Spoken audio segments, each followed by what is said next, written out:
In this video, your learning objective is to enter and format data in Google Sheets. This is a three-part task.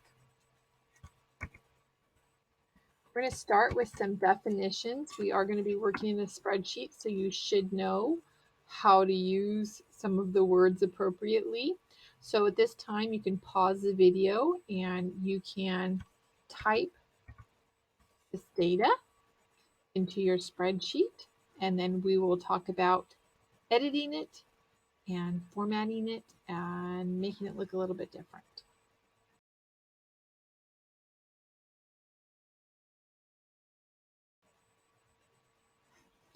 Okay, you done? All right, first thing we want to do is we want to make column B wider. So I'm going to click and drag in between columns B and C, make it a little bit wider. This should be familiar because we did work with tables previously. Formatting is changing the appearance. So I want to first bold and let's do a different fill on the titles of the header rows. Let's see, let's do a yellow. Okay, and then I want to bold, I'm going to highlight, bold all the terms. I'm going to highlight, italicize the definitions.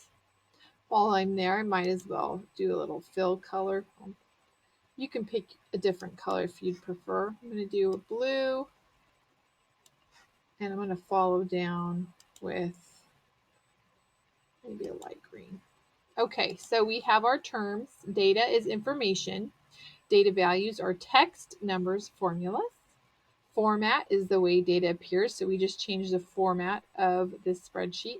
A spreadsheet, which we're working in, is a document in which data is organized in rows and columns. A single cell is the smallest unit of a spreadsheet. So if I click on one of these squares, that is considered one cell. A cell name is where the column letters and the row numbers intersect or cross. So this cell right here that I have selected would be a name of C2.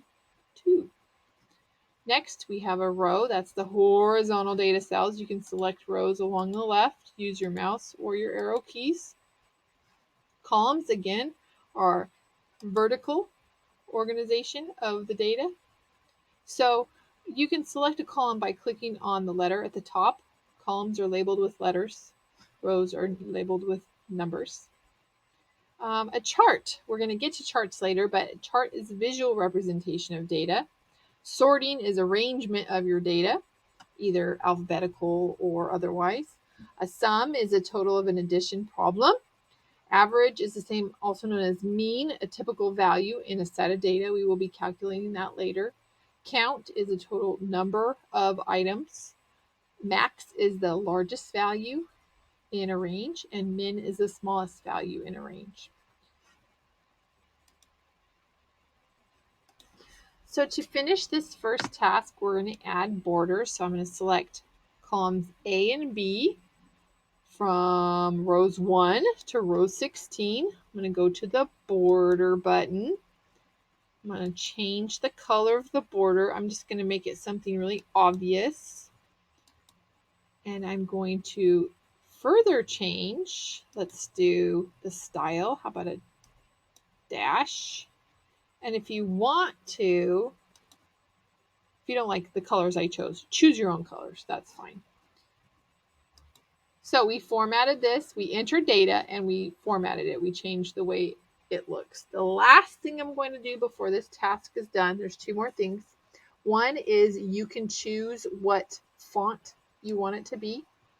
If you want to change the font to something, there's hundreds of fonts on there, okay? And then the very last thing is I want you to change the name of the worksheet tab to definitions. Oops. If I can spell them. There we go. Definitions. Okay, this part of the task is done. We're going to continue on shortly.